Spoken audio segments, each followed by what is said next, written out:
Hello hi welcome to Kokila's kitchen. இன்றைக்கி நம்ம கிச்சனில் ஒரு ஹெல்த்தியான ரெசிபி தான் பார்க்க போகிறோம். செய்கிறது ரொம்ப சிம்பிள் தான். இன்றைக்கி சர்வெண்ட் அம்மா என்ன பண்ணாங்கன்னா, முருங்கைக்கீரை அவங்க வேலை பார்க்குற இடத்துல இருந்து எடுத்துகிட்டு கொடுத்தாங்க. இங்கே முருங்கைக்கீரைலாம் கிடைக்காதுன்ற மாதிரி தான் இருந்தது. அதுக்கப்புறம் பார்த்தா நிறைய இடத்துல இந்த மரம் இருக்குது.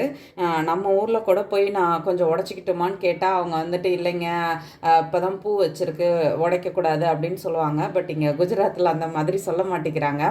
நீங்கள் எங்கள்கிட்ட கேட்கணுன்னு கூட அவசியம் இல்லை, உங்களுக்கு தேவையானதை உடச்சிட்டு போங்க அப்படின்னு தான் சொல்கிறாங்க. நான் தேவை அன்னைக்கு மட்டும் கொஞ்சம் கொஞ்சம் உடச்சி எடுத்துகிட்டு வருவேன். ஆனால் சர்வெண்ட் அம்மா நிறையாவே எடுத்துகிட்டு வந்தாங்க. சரி, அதில் தான் இன்றைக்கி பொடி பண்ணலாம் அப்படின்ட்டு தான் இன்றைக்கி நான் எடுத்துகிட்டு வந்திருக்கேன். இப்போ வெறும் வானலில் ஃபஸ்ட்டு இந்த கீரையை உருவிட்டு நம்ம வறுத்து எடுத்துக்கலாம். எண்ணெய்க்குன்னு எதுவுமே கிடையாது. கேஸை சிம்மில் வச்சுக்கோங்க. கொஞ்சம் நேரம் இதை நம்ம இதில் ஹீட்டில் வச்சுருந்தோம்னா அது அழகாக உங்களுக்கு நல்லா வறுந்துடும். இதில் நம்ம ரோட் சைடில் அந்த மாதிரி இருந்துச்சுன்னா கொஞ்சம் கஷ்டம்தான். இது நல்லா வீடெல்லாம் இருக்கிற கிரவுண்டுக்குள்ளே இருக்குது. அதனால் நம்ம கிச்சனுக்குன்னு ஒரு டவல் மாதிரி வச்சுருப்போம் இல்லையா, அதில் நான் தொடச்சிட்டு அதுக்கப்புறம் உருவிட்டு இன்னொரு வாட்டி தொடச்சி தான் எடுத்திருக்கேன். இது இப்போ மற்ற இதுக்கு நீங்கள் வேறு ஏதாவது செய்கிறீங்க, இந்த முருங்கைக்கீரையை வச்சு வேறு ஏதாவது செய்கிறீங்கன்னா இதை உருவிட்டு ஃப்ரிட்ஜில் எடுத்து வச்சிட்டோம்னா ஒரு 2 days கிட்ட நம்ம ஃப்ரிட்ஜில் வச்சிட்டோம்னா, அப்படியே ஓப்பன்லேயே வச்சிட்டோம்னா அது அழகாக உங்களுக்கு ட்ரை ஆகி வந்துடும். நீங்கள் இந்த மாதிரி வறுக்காமல் யூஸ் பண்ணுறதுக்கு அந்த மாதிரி யூஸ் பண்ணிக்கலாம். இதுக்கு இப்போது நம்ம பொடியாக அரைக்கிறதுனால கொஞ்சம் இதை சூடு காட்டி அதை நம்ம ரெடி பண்ணி ஆகணும். இப்போ பாருங்கள், நல்ல கீரையெல்லாம் நல்லா சுருங்க ஆரம்பிச்சிடுச்சு. இட்லி கூட வச்சு கொடுக்கலாம், தோசை கூட வச்சு கொடுத்துடலாம். அப்படி பிள்ளைங்களுக்கு சும்மா ஒரு ஸ்பூன் அப்படி கொடுத்துருங்க. இது நல்லாயிருக்கும். ரொம்ப நம்ம டேஸ்ட்டு பார்த்து சாப்பிட்றீங்களா இருந்தால் நார்மல் பொடி தான் எனக்கு பிடிக்கும், இதெல்லாம் பிடிக்காதா அப்படின்னு சொல்லுவாங்க. ஆனால் நம்ம உடம்புக்கு நினச்சி சாப்பிட்டோம்னா நமக்கு எல்லாமே நல்லதாக தான் இருக்கும். இப்போ பாருங்கள், இது நல்லா நம்ம எவ்வளோ போட்டோம் அது இப்போ நல்லா சுருங்கி வர ஆரம்பிச்சிடுச்சு. இப்போ இதை நான் நல்லா வறுத்து எடுத்துகிட்டு வரேன். இங்கே பாருங்கள், நல்லா இது முருகிடுச்சு. நான் ஃபேனில் ஆற வச்சு எடுத்துகிட்டு வரேன். இது என்னங்க, இதெல்லாம் வேலை கொண்ட வேலை இல்லையா, காசு கொடுத்தா வாங்கிக்க போகிறோம் அப்படின்னு நினச்சிங்கன்னா அதுக்கு என்கிட்ட பதில் கிடையாது. நீங்கள் உங்கள் குழந்தைங்களுக்கு ஹெல்த்தியாக பண்ணி ஏதாவது கொடுக்கணும்னு நினச்சிங்கன்னா கொஞ்சம் மெனக்கடல்ன்றது இந்த விஷயம் இல்லை, எல்லா விஷயத்துலேயுமே மெனக்கடல்ன்றது ஒன்று இருந்தால் மட்டும்தான் செய்ய முடியும். அதனால் கொஞ்சம் ரிஸ்க் எடுத்து நம்ம நம்மளோட 1000 வேலை நமக்கு இருக்கும் தான், அது இல்லைன்னு சொல்லலை. அந்த வேலைக்கு நடுவில் நம்ம இதையும் கொஞ்சம் பார்த்துக்கிட்டோம்னா நமக்கு ஹெல்த்தியாக ஹைஜீனிக்காக நம்ம கொடுக்குறதுக்கு யூஸ்ஃபுல்லாக இருக்கும். இப்போ இது நல்லா முறுகிடுச்சு. நான் ஃபேனில் ஆற வச்சுட்டு எடுத்துகிட்டு வரேன்.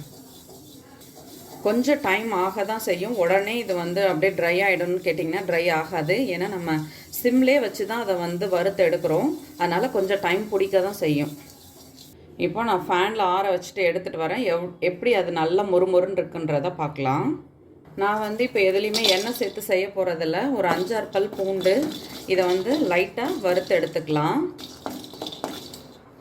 காஞ்ச மிளகாய் மட்டும் கடைசியில் வறுத்துக்கலாம். ஏன்னா முதல்லையே சேர்த்துட்டோம்னா நெடி பயங்கரமாக ஏறும். அப்புறம் அதை உங்களுக்கு அடுத்தடுத்த பொருள் வறுக்க முடியாது. அதுக்காக நம்ம லாஸ்ட்டாக அதை வறுத்துக்கலாம். இப்போ பாருங்கள், இது லைட்டாக அப்படியே வெடிக்க ஆரம்பிக்கும். அந்த ஸ்டேஜில் நம்ம எடுத்துக்கலாம். இப்போ மேலெல்லாம் நல்லா அந்த இதுவாகிடுச்சு பாருங்கள். உங்களுக்கு டிஃப்ரென்ஸ் தெரியுதா அது வறுந்துடுச்சுன்றதுக்கு? இப்போது இதை எடுத்துக்கலாம். இப்போது பூண்டு எடுத்தாச்சு, இதையும் ஆற வச்சுக்கலாம். நான் இப்போ சின்ன கரண்டியால் தான் இதை எடுத்துக்கிட்டேன். இங்கே பாருங்கள், இதால் சின்ன குழி கரண்டியால் 1 குழி கரண்டி அளவு நான் துவரம் பருப்பு, அடுத்து கடலைப்பருப்பு மட்டும் 2 சேர்த்துக்கலாம். அடுத்து உளுந்து,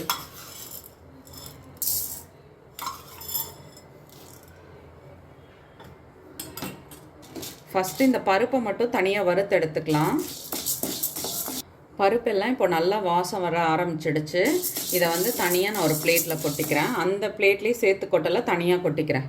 மல்லி நம்ம லைட்டாக வாசனைக்கு தான் சேர்க்குறோம், நிறைய சேர்க்க தேவையில்ல. மிளகு 4-5 மிளகு, இதை இப்போ நல்லா வறுத்துக்கலாம். கொஞ்சம் காஞ்ச மிளகாய், நான் வந்து கலருக்காக தனி மிளகாத்தூளும் ஆட் பண்ணிப்பேன், அதனால் வந்துட்டு காஞ்ச மிளகாவை கம்மியாக சேர்த்துருக்கேன். இதையும் இப்போ இதோடய சேர்த்து நல்லா வறுத்து எடுத்துக்கலாம். இது இப்போது நல்லா வறுந்துடுச்சு, நான் எடுத்துடுறேன். இப்போது நம்ம வறுத்த வாணலில் கேஸை வந்து ஆஃப் பண்ணிவிட்டு அதில் வந்துட்டு ஒரு 1/2 ஸ்பூன் அளவு பெருங்காயத்தூள் வந்து ஹீட் ஆன் பண்ணி வச்சுட்டு செய்யக்கூடாது, அந்த சூட்லேயே இது வந்து பொரியணும், இல்லைனா கருகிடும். அதனால தான் வந்து ஆஃப் பண்ணிவிட்டு அந்த வாணலில் இருக்க சூட்லேயே செஞ்சுட்டு இப்போ டக்குன்னு எடுத்து நம்ம வந்து பருப்பில் சேர்த்துக்கலாம். இதை இங்கே பாருங்கள், இப்போ எல்லாமே வந்து நம்ம வறுத்து எடுத்தாச்சு. இது ஆறுனதுக்கப்புறம் நம்ம மிக்சியில் அடிச்சுட்டு பொடி எப்படி வந்திருக்குன்னு பார்க்கலாம். இப்போது மிக்சி ஜாரில் இந்த ஆறுன பருப்பு எல்லாமே சேர்த்துக்கலாம். பொடிக்கு தேவையான அளவு உப்பு சேர்த்துக்கலாம்.